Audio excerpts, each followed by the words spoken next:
થોડા દિવસો બાદ રાજ્ય અને દેશભરમાં ઉત્તરાયણનો તહેવાર મનાવવામાં આવશે અને આ તહેવાર એવો છે કે પરિવાર અને મિત્રોની સાથે આખો દિવસ લોકો મકર સંક્રાંતિ એટલે કે ઉત્તરાયણને મનાવે છે। હિન્દુ ધર્મના તહેવારને કોમી એકતાનું પ્રતીક માનવામાં આવે છે, તેથી જ હિન્દુ ધર્મના તહેવારમાં તમામ લોકો સાથે રહીને આ તહેવારને મનાવે છે। અને તેમાં પણ ખાસ કરીને 14 જાન્યુઆરી જ્યારે ઉત્તરાયણનો તહેવાર મનાવવામાં આવે છે ત્યારે લોકો ભેગા થાય છે અને લોકો આનંદ ઉલ્લાસ સાથે આ તહેવારને ઉજવે છે।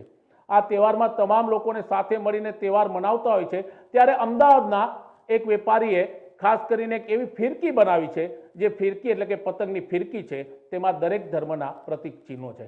કાલુપુરમાં આવેલ સલીમભાઈએ કોમી એકતાનું પ્રતીક આ રીતના સાર્થક કર્યું છે। એક ફિરકી સલીમભાઈના દાદાએ બનાવી હતી અને તેમને આપી હતી, જેમાં તમામ ધર્મના પ્રતીક તે દેખાઈ આવે છે।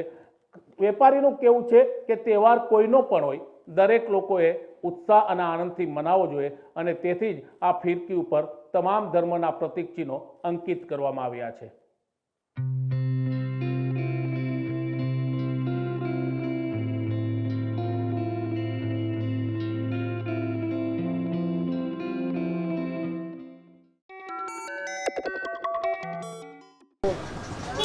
સર્વધર્મ સનાતન આ સૂત્રને સાર્થક કરતી એક ફિરકી છે કે જે કાલુપુરમાં સલીમભાઈ છે તેમને સાર્થક કરી છે।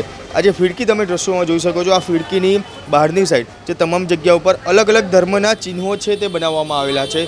સલીમભાઈ કે જે વર્ષોથી પતંગદોરીનો એનો ધંધો કરે છે, ઉત્તરાયણનો તહેવાર નજીક આવી રહ્યો છે અને કહેવાય છે કે તમામ ધર્મને લઈને કોઈ બી તહેવાર હોય, ચાહે હિન્દુનો તહેવાર હોય, મુસ્લિમનો તહેવાર હોય કે ખ્રિસ્તીનો તહેવાર હોય કે પારસીનો તહેવાર હોય કે પંજાબીનો તહેવાર હોય, તમામ ધર્મને જે ભારત દેશની અંદર હર્ષો ઉલ્લાસથી ઉજવવામાં આવે છે અને આ જ સાર્થક કરે છે સલીમભાઈ દ્વારા। જે આ ચિહ્નો છે તે જ દેખાડે છે કે આ સર્વ ધર્મને લઈને સાર્થક કરતા જે ચિહ્નો છે તે દેખાય છે। સલીમભાઈ જોડે આપણે વાત કરીશું। સલીમભાઈ, વર્ષોથી પતંગદોરીનો ધંધો કરો છો, જે રીતે આ ફિરકી તમામ ધર્મોને લઈને ચિહ્નોને લઈને બનાવવામાં આવી છે, કઈ રીતે આ વિચાર આવ્યો છે, કેટલા સમયથી આ ફિરકી બનાવવામાં આવી છે? આ મારા પપ્પાએ આપી હતી, એમના પપ્પાએ આપી હતી, એટલે મારા દાદા। ત્યારથી આ ફિરકી મારા હાથમાં આવી ગઈ, ત્યારથી મેં એને શોખ થઈ ગયો કે હવે હું બી કંઈ ફિરકી બનાવું, એના માટે પછી મેં આ ફિરકી બની છે। આ જે છે 14 ફૂટની છે, આ 12 ફૂટ 14 ફૂટની આ છે ને આ 15 ફૂટની છે, અલગ અલગ છે। ખાસ આ ફિરકીની અંદર જે ચિહ્નો છે, તમામ ચિહ્નો એક એક ચિહ્નો કયા કયા ધર્મના છે એ બતાવો। આ બધા જ છે આપણા સાહેબ, બધા ધર્મના છે આપણા ભારતની અંદર। એ રીતે જે આપણે બધા તહેવાર છે કે ઉત્તરાયણ છે, મકર સંક્રાંતિ, એને ઉત્તરાયણ કહેવાય છે। બધા ધર્મના લોકો અહીંયા ધંધા કરે છે, બિઝનેસ કરે છે, બહુ સારો છે ધંધો છે। બધા કોઈ ગરીબ માણસો રોડ પર બી બેસીને ધંધા કરે છે પેટની ખાतिर, અને ખરીદી કરવા માટે એ બધા જ લોકો, બધા ધર્મના લોકો અહીંયા ખરીદી કરવા માટે આવે છે। આ અમારે ગુજરાતની ઓળખાણ છે અને ભારત કી શાન, ગુજરાત કી પહેચાન। એક શું મેસેજ આ ફિરકી થ્રુ, શું એક મેસેજ આપ તમામ લોકોને આપવા માગશો?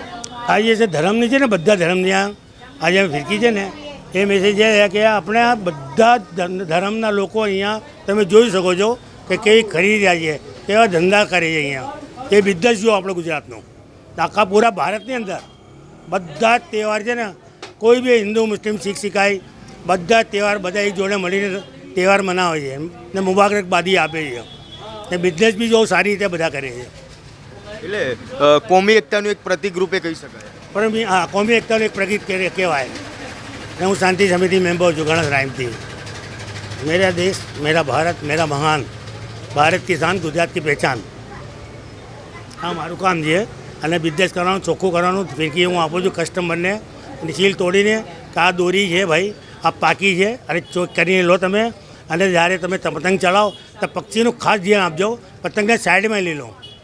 પક્ષી કોને કહે છે કે મને વાગ્યું છે, અને કદાચ પક્ષીને કંઈ થઈ જાય તો મને મારું નંબર બી આપું છું કે મને ફોન કરો, હું એનું ટ્રીટમેન્ટ માટે અમે બેઠા છીએ, અમારી ટીમ, અમારા ભાઈબંધો, તેની જોડે અમે શું છે કે ત્યાં પહોંચીને એ પક્ષીઓને સારા કરીએ છીએ। એટલે સાથે સાથે માનવતાનું બી કામ કરો? માનવનું કામ કરીએ, અને ઘરની ફેમિલીનું બી ખાસ, બચ્ચા ઘોડા બુઢ્ઢા આ બધા તહેવાર એવા હોય છે કે બધા મનાવે છે। એનું ખાસ વધારે ધાબા પર કે પતરા ઉપર બેસે તો ધ્યાન આપે કે છોકરા કે બચ્ચા કંઈ પડી ના જાય, કે ઘર કંઈ તકલીફમાં ના જાય, બસ શાંતિથી એન્જોય કરો, મજા કરો, મોજ કરો। આ અમારા ભારતની શાન છે, ગુજરાતની પહેચાન છે। એટલે બિલકુલ ભારતની શાન, ગુજરાતની પહેચાન અને ખાસ કહેવાય કે જે કોમી એકતાનું પ્રતીક કે જે આ ફિરકી દ્વારા સલીમભાઈ છે કે જે આપી રહ્યા છે તમામ ધર્મો કોઈ પણ ધર્મનો જે આ તહેવાર હોય પછી તમામ ધર્મોને સાથે મળીને ઉજવવું જોઈએ. આ આખા વિસ્તારની અંદર તમામ લોકો હિન્દુ હોય, મુસ્લિમ હોય, ઈસાન હોય, ખ્રિસ્તી હોય, બધા જ લોકો ભેગા મળીને અહીંયા ધંધો કરે છે. તમામ ધર્મના લોકો છે જે અહીંયા ખરીદી કરવા આવતા હોય છે. અને ઉત્તરાયણ જેવો તહેવાર કે જે લોકો પરિવાર સાથે મળીને, મિત્રો સાથે મળીને જે ઉજવતા હોય છે ત્યારે આ એક ખૂબ મોટી વાત છે કે જે કોમી એકતાનું પ્રતીક રૂપે જે આ ફિરકી છે જે વર્ષોથી તેમના બાપ દાદાઓના સમયથી આ ફિરકી બનાવવામાં આવી છે અને કોમી એકતાનું પ્રતીક છે કે જે લોકોને એક મેસેજ છે તે આપી રહી છે. કેમેરા પર્સન મેહુલ ખુલવાડિયા સાથે. આ ફિરકી મારા દાદાએ આપી હતી, એટલે મારા પપ્પાએ તો મારા દાદાએ એમના પપ્પાને મારા પપ્પાને આપી હતી, એ મેં મને આપી. ત્યારથી મને શોખ લાગી ગયો. આ મારું બિઝનેસ 24 વર્ષથી છે, સમજીએ સાહેબ. અને આપણે અહીંયા જે ટ્રાફિકના સમસ્યા પછી પોલીસનું પેટ્રોલિંગ બી સારું છે. અહીંયા આવે છે 4-5 દાડા રાઉન્ડો મારે 4થી 5 બપોરે, સવાર, સાંજ, રાતના, કે કોઈને તકલીફ ના પડે. ને 108ની ગાડી ઇમરજન્સીમાં નીકળે છે. તમારા મારા છોકરા, હું, મારો બાબો, અમે બધાને કહીએ બાજુ પર પેલા 108ને જવા દો. ને અહીંયા બિલકુલ શાંતિપૂર્વક ધંધા કરે છે અને શાંતિથી બધા ખરીદી કરે છે અને બિઝનેસ બી બિલકુલ શાંતિથી રીતના રીતે કામ કરી ધંધો કરીએ છીએ. કોઈને તકલીફ પહોંચે એ કામ નથી કરતા અમે. એટલે ચોક્કસથી કહી શકાય કે સલીમભાઈના દાદાએ આ ફિરકી બનાવી હતી અને તેમને આપી હતી અને આજે તે ફિરકી એક લોકો માટે મેસેજ રૂપ બની છે અને લોકોને એક કોમી એકતાનું પ્રતીક છે તે મેસેજ છે તે આપવામાં આવી રહ્યો છે. કેમેરા પર્સન મેહુલ ખુનવાડિયા સાથે મયુર મેવાડા, બીબી ન્યૂઝ ગુજરાત, અમદાવાદ.